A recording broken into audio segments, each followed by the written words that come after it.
열왕기하 10장 30절과 31절 말씀입니다. 요즘 왕에 대해서 잠깐 계속 이렇게 쭉 이어서 말씀을 전하고 있습니다. 그래서 지금 어디까지 왔냐면 빠지신 분들은 그러니까 처음에 이제 이스라엘 통일 왕국부터 시작을 해서 이제 왕이 쭉 이어지잖아요. 그래서 통일 왕국의 첫 번째 왕 사울, 두 번째 왕 다윗, 세 번째 왕 솔로몬.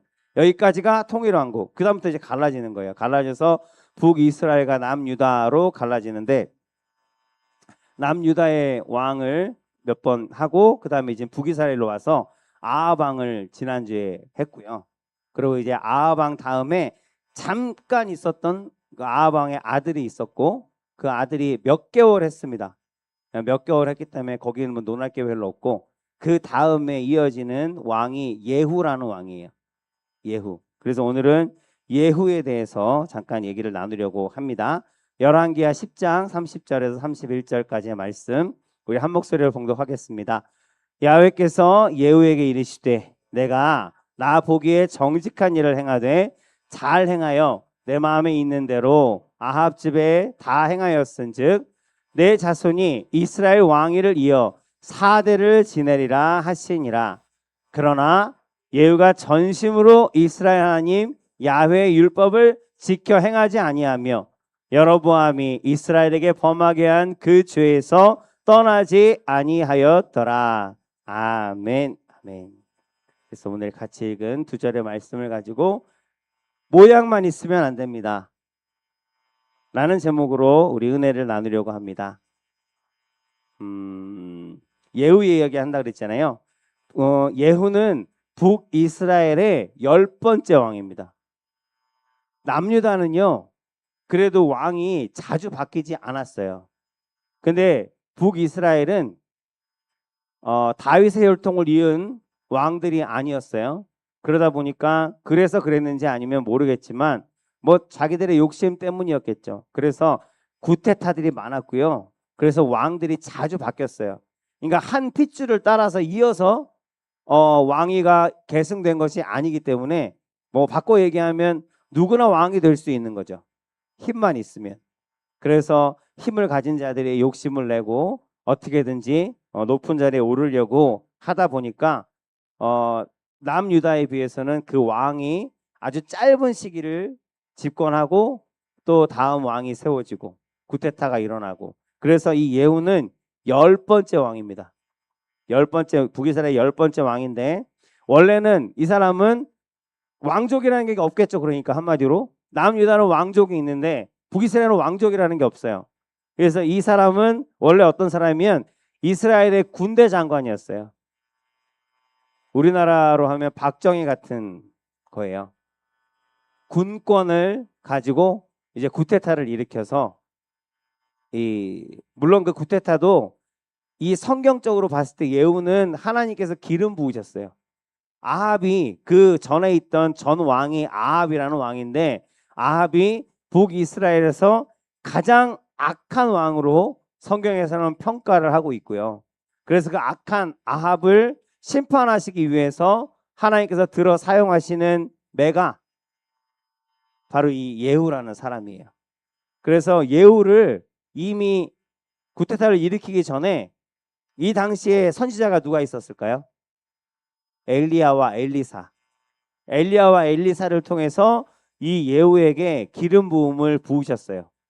왕이 되게 하셨던 거죠. 하나님께서 허락하신 거예요. 그래서 하나님의 허락을 받고 그것을 증거로 해서 군대를 일으키고 이제 나라의 정권을 잡습니다. 그래서 정권을 잡은 다음에 첫 번째로 한 일이 뭘까요? 아합하고는 다르게 해야 될 거 아니에요. 하나님께서 아합을 치시기 위해서 자기를 세우셨으니까. 그래서 아합이 했던 모든 악한 일들을 다 되돌리려고 합니다.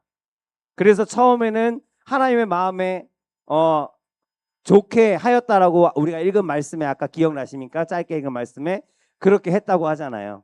그래서 이 예후의 4대 손까지 왕위가 이어질 것을 하나님께서 말씀하세요. 약속을 하십니다. 그런데 그 종교개혁을 하는데 종교개혁이 어떤 종교개혁이냐면 아합의 아들이요.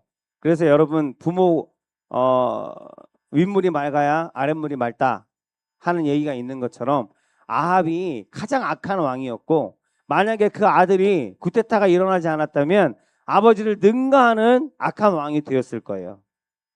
아주 짧은 시기이지만 자기 아버지보다 더 심하게 악한 일들 가운데 앞장섰던 사람이었거든요.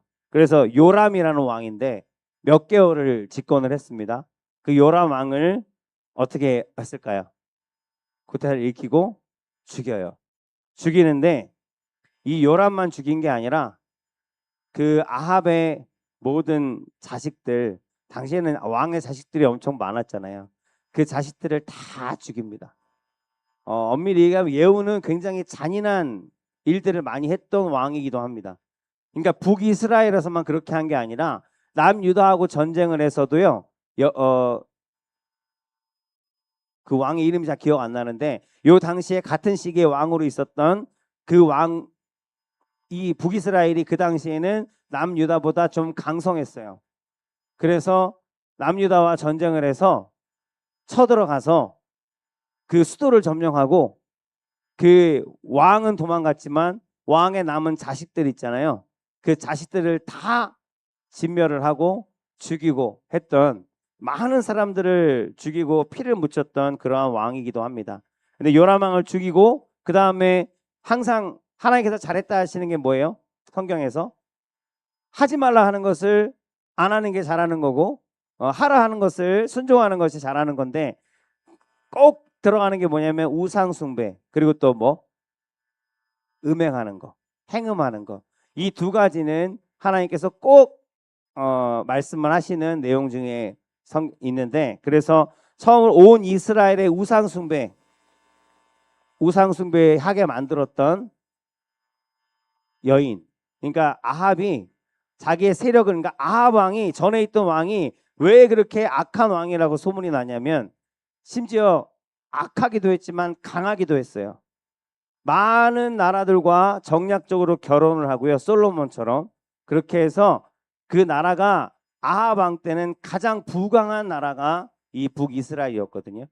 그래서 그 아합 왕과 결혼했던 사람들은, 그 여인들은 다 그 나라에서 섬기는 우상들을 가지고 왔었고, 그래서 우상으로 솔로몬 때부터 우상의 신전들이 만연을 했었었고, 그리고 아합 왕 때는 특별한 여인이 또 한 명 등장하잖아요.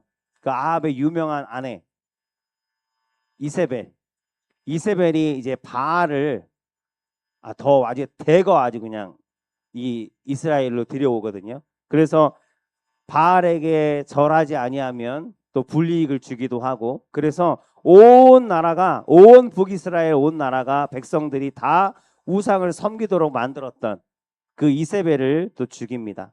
그리고 이스라엘 전역에 있는 바알 신전들을 다 불사르고 바알의 제사장들 또 한 사람도 남김없이 모두 다 제거해 버립니다. 이게 예후가 했던 일이에요. 하나님께서 잘했다고 하셨던 일이에요. 근데 어떻게 제거하냐면 바알 제사장들을 어떻게 다 죽였을까요? 한 번에 일일이 찾아가서 죽인 게 아니라 자기가 왕이 됐잖아요. 왕이 됐으니까 나 바알에게 제사를 드리겠다라고 한 거예요. 바알에게 예배를 드릴 것이니까 바알을 섬기는 제사장들은 단 한 사람도 빠짐없이 내가 제사하는 그날 그 자리에 다 와서 함께 제사할 수 있도록 하라고. 만약에 오지 않는 사람들은 다 하겠다고. 그렇게 해서 그게 뭐 하나의 꾀일 수도 있는데, 그렇게 해서 바알의 제사장들을 한 자리에 모아요. 그리고 제사 드리는 동안 자기는 밖에 나가서 군대로 포위를 합니다. 그리고 그 제사가 끝나고 나오는 제사장들을 다 한 명도 남김없이 다 그 자리에서 죽여버립니다. 그런 일들이 성경에 기록되어 있어요. 10장에 기록되어 있는데 10장과 11장에 예후의 이야기들이 쭉 기록되어 있거든요. 그래서 열왕기하 10장 26절과 27절 말씀을 보면 이런 것들이 기록되어 있습니다. 바알의 신당에 있는 성으로 가서 바알의 신당에서 목상들을 가져다가, 우상들을 가져다가, 만든 것들을, 형상들을 가져다가 다 불살라 버리고 바알의 목상을 헐고 바알의 신당을 헐고, 그래서 바알의 신당을 뭘로 만들었어요? 변소로 만들었어요. 그래서 그 변소가 오늘까지 이르니라라고 성경에 기록하고 있습니다. 그렇게 종교 개혁에 대해서는 보면은 잘했죠. 잘했단 말입니다. 할 만한 일을 했어요. 그래서 이것만 놓고 보면 대단한 믿음의 사람이 예후예요. 믿음의 사람인 것 같은데, 근데 성경은 그를 뭐라고 표현하냐면 위선자라고 표현을 해요. 위선자라는 말이 있는 것은 아니지만 10장 31절 말씀을 보면, 그러나 예후가 전심으로 이스라엘 하나님 야훼의 율법을 지켜서 행하지 아니했기 때문에 여로보암이 이스라엘에게 범하게 한 그 죄에서 떠나지 아니하였더라. 그러니까 우상 신전들을 다 깨뜨리고 우상을 섬기는 제사장들도 다 죽이고 거기에 원인이 되고 근거가 됐던 사람들을 다 제거하고 뿌리까지 뽑았던 것 같은데, 지금 얘기 나오는 거 보면, 근데 왜 하나님께서는 그러나라고 얘기하시면서 그가 죄에서 떠나지 아니하였더라 라고 해요. 그 율법을 지켜 행하지 아니하며, 그거 좋은데 그 뒤에 나오는 여로보암의 죄, 여로보암이 이스라엘에게 범하게 한 죄, 왕마다 왕을 언급할 때마다 성경에 항상 나오는 말이 여로보암의 죄예요. 그래서 선한 왕들은 4명 5명밖에 되지 않아요. 하나님께서 선하다 했던 왕들은 수많은 수십 명의 왕이 있는데 나머지 왕들은 다 여로보암의 죄에서 떠나지 아니하였더라. 이 말을 꼭 붙입니다. 그래서 악하였더라. 그래서 죄가 있었더라. 그러면 여로보암의 죄가 뭘까요? 우상숭배예요. 근데 왜 여로보암만 우상숭배한 게 아니잖아요. 여로보암이 우상숭배를 시작한 것도 아니에요. 뭘까요? 여로보암이 죄를 진 것은 자기만 우상숭배를 한 게 아니라요, 온 민족이 우상숭배를 할 수밖에 없도록 근거를 만들었던 사람이 여로보암이에요. 어떤 일이 있었는지 기억나세요? 뭔지? 여로보암이 이 북이스라엘의 첫 번째 왕이에요. 남유다에는 르호보암이 첫 번째 왕이고요. 갈라지면서. 그럼 그 첫 번째 갈라진 여로보암이 행했던 죄, 매번 얘기하는 그 여로보암의 죄, 그게 뭘까? 우리 그거 알고 이제 읽어야지 이해가 되거든요. 여로보암의 죄가 뭐냐면, 여로보암은 처음으로 왕이 됐습니다. 10지파가 자기를 따랐어요. 12지파 중에서. 그냥 큰 나라예요. 남유다에 비해서는 힘이 있어요. 그럼에도 불구하고 항상 두려움을 가지고 있었던 게 여로보암이에요. 어떤 두려움이냐면 백성들이 나를 떠날까 봐. 왜 그럴까요? 왜 떠날까 봐? 뭐 때문에? 뭐 때문이냐면 단 하나. 남유다에 속한 땅에 예루살렘이 있어요. 예루살렘 성전이 남유다에 있어요. 이스라엘의 모든 백성들은 1년에 한 번씩은 무조건 예루살렘 성전에 가서 속죄제, 화목제를 드렸어요. 이게 그냥 항상 지금까지 끊임없이 그렇게 해왔던, 뭐 자기들의 관습이어도 좋고 신앙이어도 좋고 그렇게 해왔단 말입니다. 모든 백성들이. 그러니까 그 절기 때가 되면 북이스라엘에 있던 백성들이, 내 백성들이 어디로 가요? 남유다로 가는 거예요. 제물을 들고. 뭐하러? 예배 드리러. 근데 그거를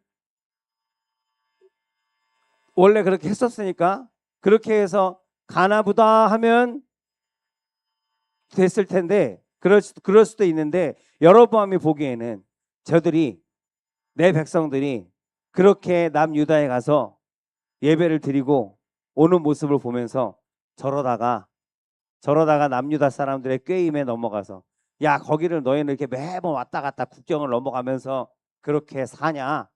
여기 와서 편안하게 예배드리고 우리와 같이 살자. 그런 꾀임에 넘어가서 백성들이 제사 드리러 간다고 갔다가 돌아오지 않으면 어떡하지? 그런 두려움이 여로보암에게 항상 있었던 거예요. 그래서 몇 년 후에 여로보암이 꾀를 내서, 근데 여로보암이 왕이 되어지고 강성한 나라가 되어지고 여로보암 때에 많은 땅들을 정복하고 하나님께서 부흥하게 하셨거든요. 번성하게 하셨어요. 하나님께서 세우신 나라고 하나님께서 세우신 왕권인데 하나님을 믿지 못한 거예요. 여로보암은. 그게 여로보암의 죄예요. 하나님을 믿지 못하고 하나님을 신뢰하지 못하고 하나님께서 세우신 나라인데 하나님께 맡기지 못하고 이제는 내가 무언가를 해야 될 거라는 생각 때문에, 그래서 예루살렘으로 가지 못하도록 하기 위해서 뭘 했냐면 뭘 했을까요? 여기 길 따랐잖아요, 이스라엘이. 그러면 이 북이스라엘에다가 여기 그 예루살렘 성전에서 조금 위에 있는 지역, 국경에서 넘어가지 않는 지역에 단이라는 지역이 있어요. 단에. 그리고 맨 위쪽으로 가면 북쪽에 끝에다가 베델이라는 지역이, 거기다가 금 송아지를 만들었어요. 금 송아지를 두 군데다 만들어 놓고, 이게 바로 너희들을 구원한, 애굽에서 구원하고 해방한 너희들의 하나님이다. 야훼 하나님이다. 라고, 여기서 이젠 예루살렘으로 가지 않아도 되고 여기서 예배하면 된다. 라고 그렇게 이스라엘 백성들을 못 가게 하고 꾀인 거예요. 그게 여로보암의 죄입니다. 그래서 모든 사람들이 하나님을 섬긴다고 하면서, 하나님을 예배한다고 하면서 모든 백성들이 우상을 섬기도록 만든 죄, 그게 여로보암의 죄예요. 그래서 이 여로보암의 죄에서는 예후도 돌아서지 못했더라라고 말하고 있어요. 한마디로 말하면 뭐예요?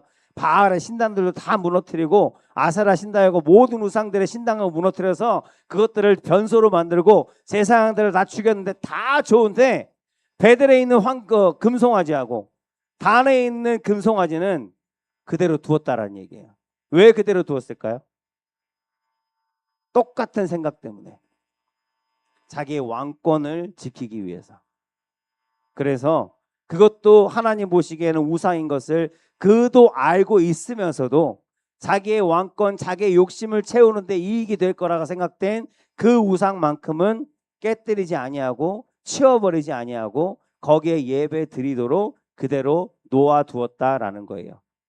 그러니까 한마디로 얘기해서 이 예후는 하나님께서 네가 한 것은 거짓말이야.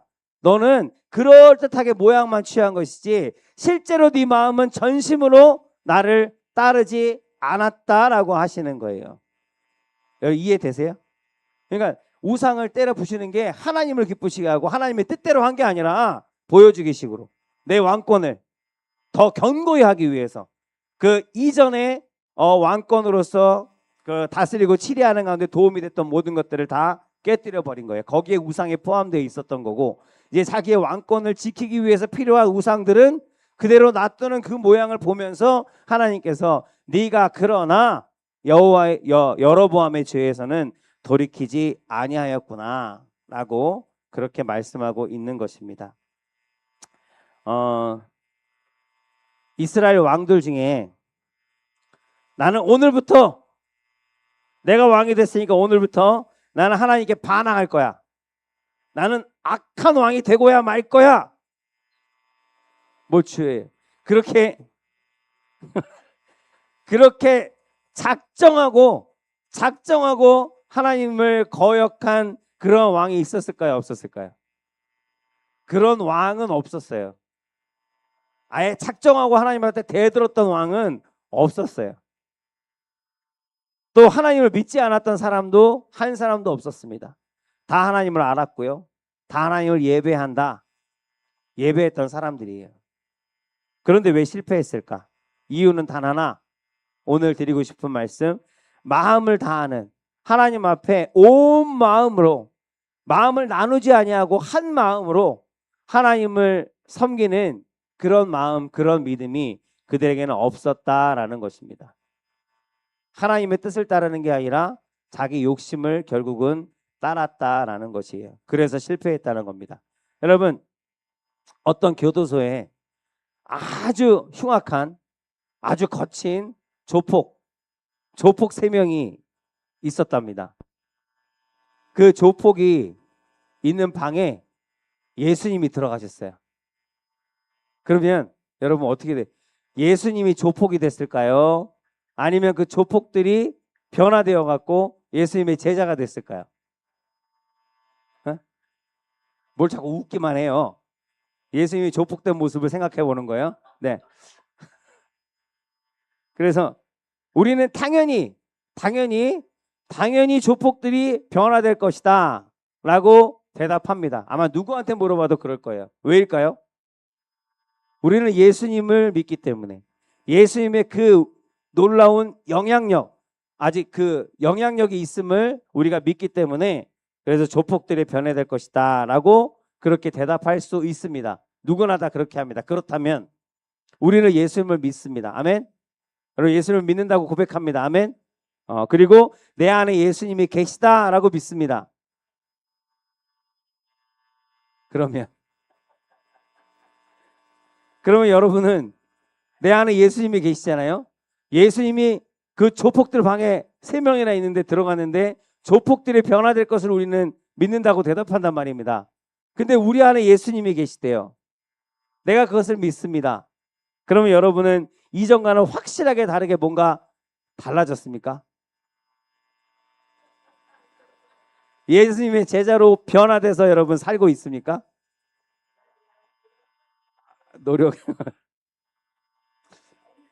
노력하고 애를 쓰고 있는데 맨날 애를 쓰다가 애가 나올지는 모르겠지만 그러나 뭔가 크게 변화된 것 같지는 않고 그렇다면 달라졌습니까? 변화됐습니까? 예수님의 제자가 됐습니까?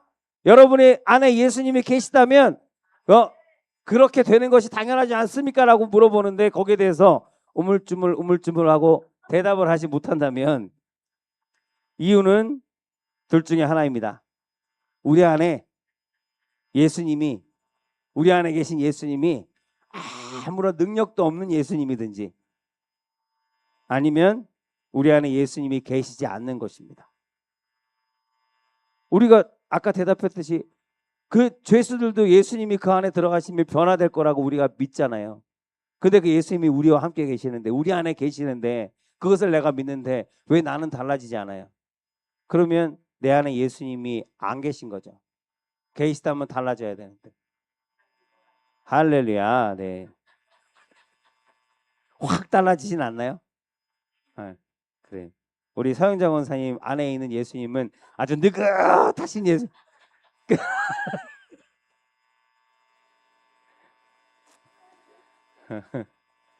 그래서 우리는 끊임없이 날마다 질문해야 된다는 거예요.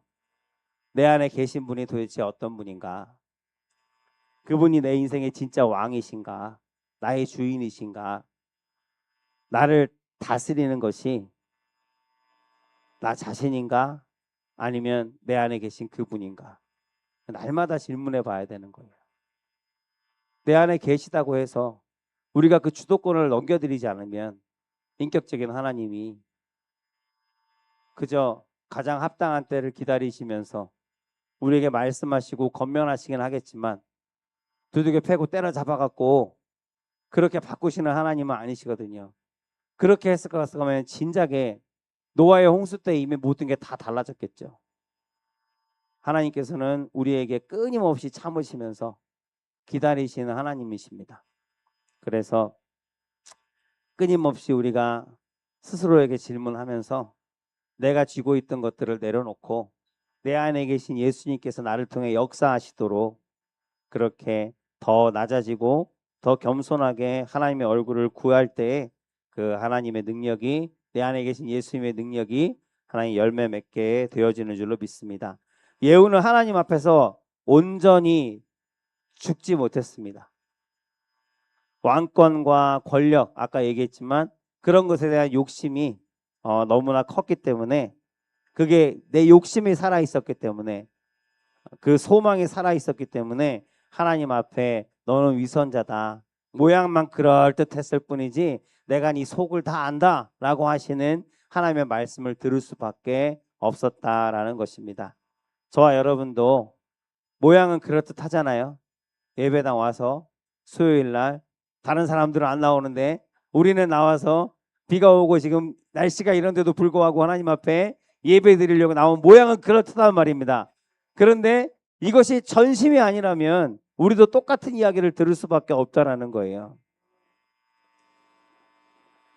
열왕기하 10장 28절과 29절 말씀입니다. 예후가 이와 같이 이스라엘 중에서 바알을 멸하였으나 이스라엘에게 범죄하게 한 느밧의 아들 여로보암의 죄 곧 베델과 단에 있는 금송아지를 섬기는 죄에서는 떠나지 아니하였더라. 이렇게 말씀하고 있습니다. 이렇게 우리 가운데 우리는 하나님의 자녀입니다. 예수님이 내 안에 계십니다. 예수님이 나를 바라보십니다. 나를 인도하십니다. 나는 말씀을 따라 살기를 원합니다. 기뻐합니다. 말은 그렇게 하는데 그렇게 말하는 것들 중에서 나의 삶을 내 말씀 가운데, 오늘 말씀 가운데 비춰보고 돌아볼 때 혹시라도 이 예후에게 말씀하신 너에게 아직도 여로보암의 죄가 남아있다라고 하시는 그런 말을 들을 만한 것들이 있다고 하면 그것들을 내려놓는 것부터 우리의 변화는 시작되어지는 줄로 믿습니다. 그것들을 하나하나 내려놓음으로 우리가 이제 예수님의 제자가 되고 하나님을 닮는 자가 되고 하나님의 형상으로 온전케 되고 믿음의 장성한 분량까지 이르게 되어서 하나님께서 기뻐하시는 하나님 그 자리에서 그 음성을 듣고 그 축복을 받고 생명의 면류관을 하나님 기쁨으로 누리게 되는 줄로 믿습니다. 아멘. 미신을 믿는 사람들의 특징이 있답니다. 미신, 우상을 만들어 놓고 그 우상이 있는 곳에서만 믿음을 보인다라는 거예요. 무슨 얘기인지 아시겠죠? 미신을 믿는 사람들의 특징이랍니다. 그 앞에 가서 우상 앞에 가서는 비나이다 비나이다 하고 절하고 경배하고 제물을 드리고 하는데 그 우상이 보이지 않는 곳에서는 하나님 그 믿음이 드러나지 않는다라는 거예요. 그래서 그렇게 하나님을 믿는 그리스도인들이 있답니다. 미신을 믿는 사람들, 우상을 믿는 사람들처럼 그렇게 하나님을 믿는 사람들이 있답니다. 이 성전에서 예배 드릴 때만 믿음을 볼 수 있다라는 거죠. 그래서 하나님은 여기만 계신 분이 아닙니다. 우리 하나님은 예배를 마치고 우리가 문을 열고 이제 나가는 순간에 우리가 살아가는 우리 삶의 가장 한 가운데서 한 복판에서 살아 역사하시는 분이 우리 하나님이십니다.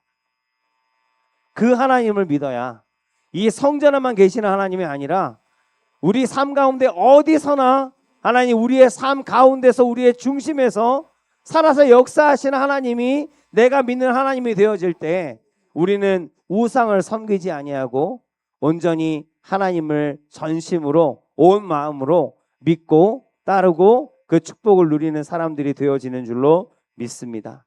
그래서 우리가 그런 하나님을 믿고 있는지 한번 돌아봐야 되겠습니다. 이 성전 앞에 십자가가 있어요. 그죠? 십자가 얘기들은 많이 들어보셨을 건데 그리스도인들 중에서는 십자가를 목에 걸고 다니는 사람들도 있습니다. 혹시 여기 있으신가요? 액세서리로 가지고 다니는 사람들도 있고 가방에다 걸고 또 가장 대표적인 게 차. 기독교인들 차 보면은 붕어 아니면 십자가가 걸려 있잖아요. 붕어 아니면 십자가가 걸려 있어요. 그래서 많이 달고 다니는데 그럼 이 십자가가 도대체 뭘까요? 나 뭐 물으면 어려운 얘기도 아니고. 자, 십자가는 상징, 내가 그리스도인의 상징. 또 십자가는 생각을 해보시라고 질문하는 거라니까요. 그냥 나 혼자 막 떠들어도 되지만 그러면 거의 대부분의 성도님들이 그러고 나면 끝나고 나서 가면 뭔 얘기를 들었는지 아무도 몰라요. 아무것도 기억이 안 나요. 그나마 질문을 하면 그 질문한 걸 한 번에 생각하면 그 생각하는 시간들은 또 내가 오래 기억에 남거든요. 그래서 질문하는 거니까 대답은 안 해도 좋은데 생각은 해보시라는 거예요. 그래서 십자가는 사형틀이에요. 십자가는 사형틀입니다. 그 예수님 당시에 아주 극악무도한 죄를 범한 사람들, 그 악인들을 매달아 죽이던 사형틀, 그게 십자가예요. 십자가. 그런데 왜 우리는 그리스도인들 중에서 뭐 젊은 사람들 뭐 하여튼간 저희 집에도 십자가 목걸이 몇 개 있어요. 저 넥타이 핀도 십자가로 된 거 있어요. 근데 그럼 왜 우리는 이 끔찍한 사형틀을 교회 이 앞에다가 매달아 놓고 이렇게 교회 앞에다가 이 사형틀을 하나 걸어 놓고 내가 목에다가 걸고 다니고 차에다가 걸고 다니고 왜 그래 걸고 다니는 걸까요? 맞아요. 기억하려고. 무엇을 기억하냐면 이 십자가는 원래 이렇게 모형으로 만들었을 때 이게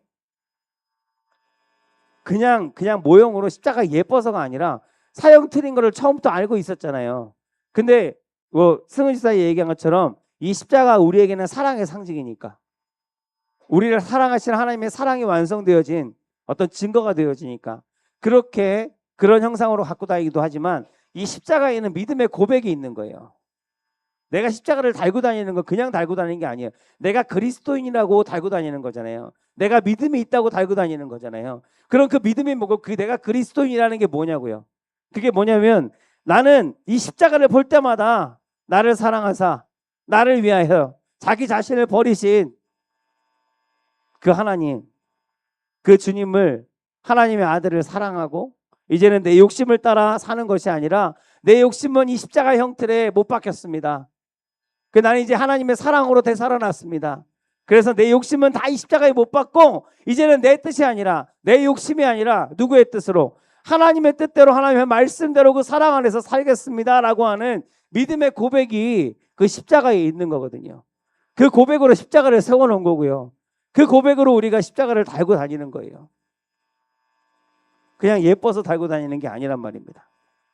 그런데 목에는 십자가를 걸고 다니면서 반짝반짝 나는 그리스도인입니다.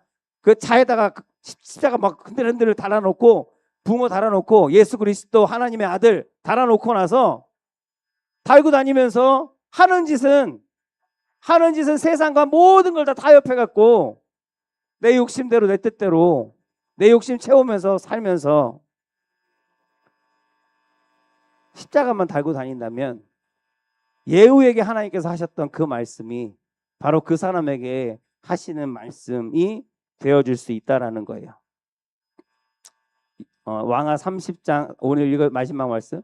그러나 예후가 전심으로 이스라엘 하나님 야훼의 율법을 지켜 행하지 아니하며 여로보암이 이스라엘에게 범하게 한 그 죄에서 떠나지 아니하였더라. 하나님께서 예후에게 하시는 말씀이고, 예후의 인생을 하나님께서 평가하시는 말씀입니다. 우리를 평가하실 때 하나님께서, 우리의 인생 지금을 평가하실 때 하나님께서 어떻게 말씀하실까 하는, 우리는 날마다 고민해 봐야 되지 않을까요? 이렇게 네가 그냥 모양만 그리스도인이구나 라고 하는 평가를 받는다면 너무 슬프지 않을까? 이렇게 예배당 와서 일부러 시간을 내고 해서 정성을 들여서 와서 예배를 드리고 있는데, 그 우리의 중심을 보시는 하나님께서 내 중심을 보시고 하시는 말씀이 너는 모양만 그리스도인이구나 라고 하면 너무 슬프지 않겠느냐고요. 그래서 우리가 모양만이 아니라 우리의 온 마음으로 이 십자가에 담겨있는 믿음의 고백, 이 고백을 삶 가운데 이루어 가면서 날마다 하나님 앞에 그 고백을 올려드리면서 전심으로 온 마음으로 예배를 드리고 찬양을 드리고 그 삶을 드리는 저와 여러분들이 되어서, 이런 말이 아니라 참으로 잘하였다고 칭찬받는 그런 그리스도인이 되어주시기를 주의 이름으로 축복합니다. 아멘. 신앙생활을 오래 하신 분들은 아마 기억하실 겁니다. 철야 예배 금요일에 많이 했었죠. 금요 철야 예배. 철야 예배 하면 뭐예요? 밤새도록 기도하는 거. 그렇게 해보셨어요? 여기 다? 범준 지사님도? 우와. 그 자든 어쨌든 간에. 그 예전에 철야 예배는 그 말 그대로 철야 예배였거든요. 그러면 저녁에 10시부터 시작해서 예배 끝나고 나면 밤새 기도하는 거예요. 뭐 자는 사람도 자겠지만 밤새 기도하고 새벽 예배 시작해서 새벽 예배 드리고 나서 끝나는 게 철야 예배였거든요. 그렇게 저도 그랬어요. 저도 그랬는데 이게 솔직히 힘들잖아요. 이제 그런 게 힘든 시대가 됐어요. 밤새는 게 힘든 시대가 되어 버렸어요. 시대가 바뀌었어요. 달라졌어요. 달라졌다고 하는데 뭐가 달라졌는지 모르겠지만 하여튼 달라졌대요. 그래서 그렇게 할 수가 없답니다. 그래서 지금은 변하면서 그 명칭이 바뀌었어요. 금요 철야 예배라고 안 해요. 철야도 안 하면서 철야 예배라고 할 수가 없으니까. 그래서 뭐라 그래요? 금야 심야 예배, 내지는 금요 저녁 기도회, 뭐 이렇게 바뀌었어요. 그렇게 이 명칭을 바꿔놓고 저녁 10시 전에 예배 드리고 나서 끝나면 성도들은 잠자러 집으로 다 갑니다. 어떤 교회에서 야, 안 되겠다, 이렇게는 안 되겠다, 우리 영적인 야성을 회복하자. 우리 기도의 야성을 회복하자. 그래서 다시 우리 철야 예배를 부활시켜야겠다. 그래서 재직들이랑 다 모여갖고 의논을 해서 그렇게 하기로 하고 이제 철야 예배를 부활을 시켰어요. 밤새 기도하는 거죠. 밤새 기도하는데 몇 주는 괜찮았는데 결단하고 나서 몇 주가 지나고 나니까 성도들도 졸고 권사님들도 졸고 심지어 그 중직되어지는 뭐 장로님들도 맨 앞에 앉아서 꾸벅꾸벅꾸벅 졸고 있고, 근데 그 모습을 한 성도가 보면서 마음속으로 화가 난 거예요. 화가 나서 하나님한테 기도했답니다. 하나님, 저 집사들, 저 권사들, 저 장로님들 좀 보십시오. 저거 교회 중직자가 돼갖고 모범이 되지도 못하고 맨 앞에서 저기 꾸벅꾸벅 졸고 있습니다. 하나님 보시기에 참 민망하시죠? 참 실망스러우시죠? 참 한심하죠? 그랬대요. 그렇게 기도를 했대요. 일로 바친 거야, 하나님한테. 그러니까 하나님이 그 성도한테 이렇게 말씀하시더랍니다. 야, 너 그렇게 앉아갖고 남들 흉이나 볼 거면 너도 어서 자라 그냥.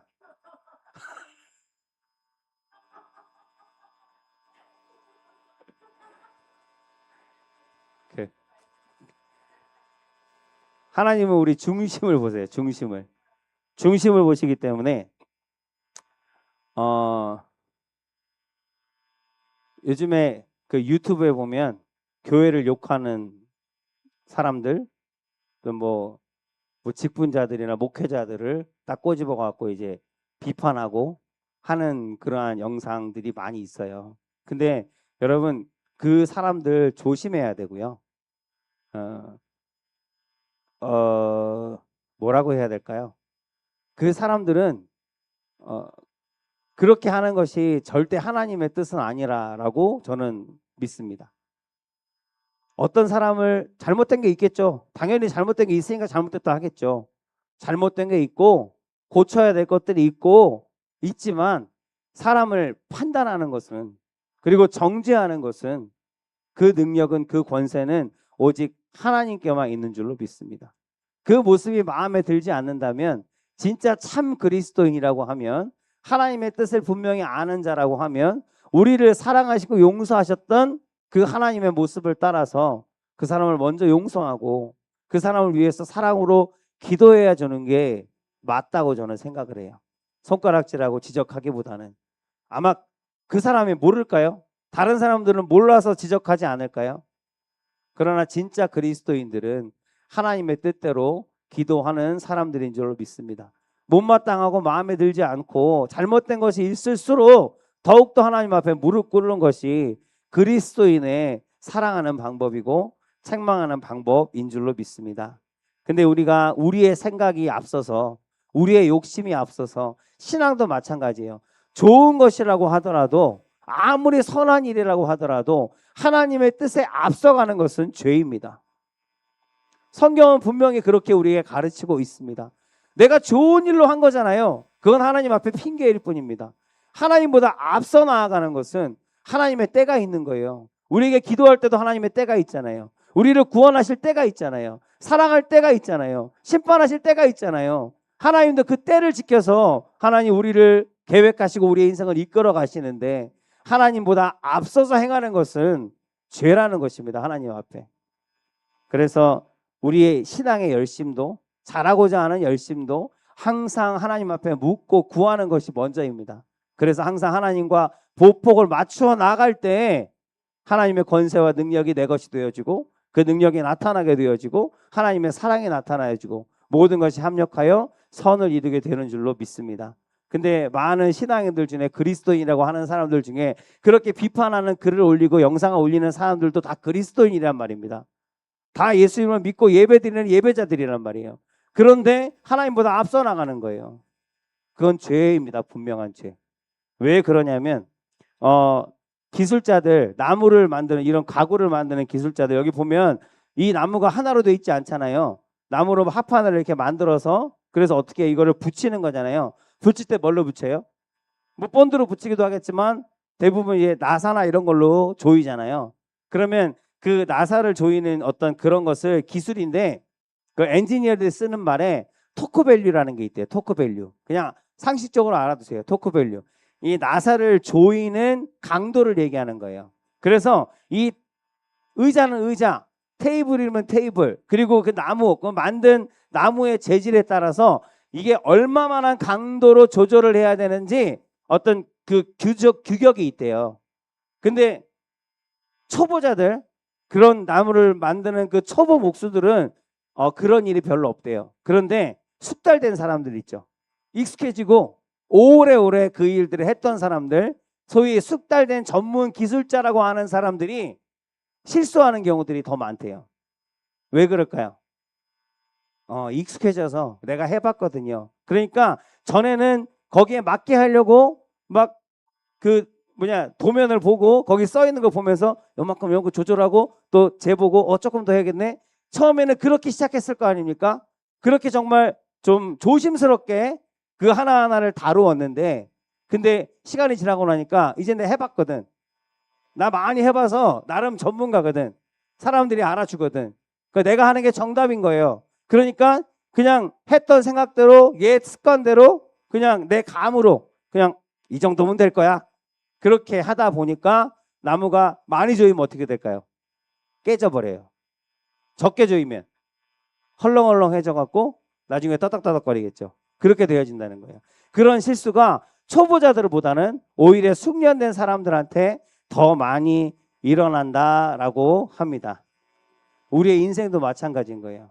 우리 인생을 살아가면서 또 우리의 신앙생활이 연수가 오래되어지면 너무나 습관적으로 행하는 것들이 너무나 많습니다. 내가 한두 번 해본 것도 없는데 예배를 한두 번 드려봐. 그러니까 예배 드릴 때 내가 하는 게 맞아. 근데 그 안에서 너무나 습관적으로 익숙하게 그냥 형식적으로 되어버렸던 거. 그러나 하나님 앞에 드리는 예배는 형식이 중요한 게 아니잖아요. 하나님 우리의 중심을 보시잖아요. 모든 예배마다 하나님 우리는 조심스러운 마음으로 하나님 앞에 나아가야 할 줄로 믿습니다. 근데 우리가 그 마음을 잊어버리고 첫 마음을 잊어버리고 그냥 오늘 예배 드리는 날이니까, 예배 드리는 시간이니까 그냥 가서 앉아서 있다가 딴 생각하고 있다가 이런저런 것도 하다가 그러고 나서 끝나고 집에 돌아가면서 나 오늘 예배 드렸다. 자기 자신은 뿌듯할지 모르겠지만 하나님께서는 예후에게 하셨던 것처럼 네가 모양만 예배자로 오늘 내게 있었다 라고 할 수도 있지는 않을까. 그래서 우리가 한 번의 예배를 드리더라도, 한 번의 찬양을 하나님 앞에 드리더라도 온 몸과 마음을 다해서 전심으로, 형식적으로 하는 것이 아니라 내 중심을 보시는 하나님의 그 시선을 의식하면서 코람데오의 신앙으로 하나님 앞에 나아갈 때 하나님께서 그 찬양을 기뻐 받으시고 그 예배를 기뻐 받으시는 줄로 믿습니다. 아멘. 아멘. 예, 말씀을 다 전했습니다. 저 하나 또 생각나는 게 있어. 그런데 저 노원교회에 제가 아는 권사님이 그 식당에서 밥을 하세요. 밥을 하시고 밥을 풀려고 주걱을 드시면서 십자가를 이렇게 그세요. 이렇게 주걱으로 십자가를 그는 제가 봤거든요. 그래서 이제 보기에 난 좋더라고요. 그 내가 이제 십자가의 사랑으로 내가 이 음식을 정성껏 준비하고 내가 섬기겠습니다 하는 어떤 그런 믿음의 다짐일 수도 있고, 그런데 좋은데 그 권사님이 이렇게 십자가를 딱 긋고, 근데 그 권사님이 어느 날 같이 밥을 하는 여러 사람들 앞에서 자기는 십자가를 걷는데 다른 사람들은 십자가를 안 걷고 밥을 푼다고, 저게 무슨 신앙이냐, 저게 무슨 그리스도이냐, 저런 식으로 신앙생활을 하니까 복을 못 받지만 이런 식으로 정죄를 한다고 하면 그거는 여러분들이 생각하기에도 잘된 일은 아닐 것입니다. 그래서 우리가 우리의 생각들을 앞세우지 말고 말씀을 맺는데요. 우리가 기준이 되면, 내가 기준이 되면, 그냥 내 생각이 기준이 돼버리면 모든 것이 불평과 원망과 책망과 판단의 이유가 되어질 뿐인 거예요. 우리의 기준은 말씀이어야 합니다. 우리의 기준은 하나님이어야 합니다. 그래서 항상 기준을 하나님께 두고, 그렇게 하나님의 말씀에 두고, 아까 우리 서영정 강사님 하는 것처럼 열심히 애를 쓰는데 잘 안 돼요.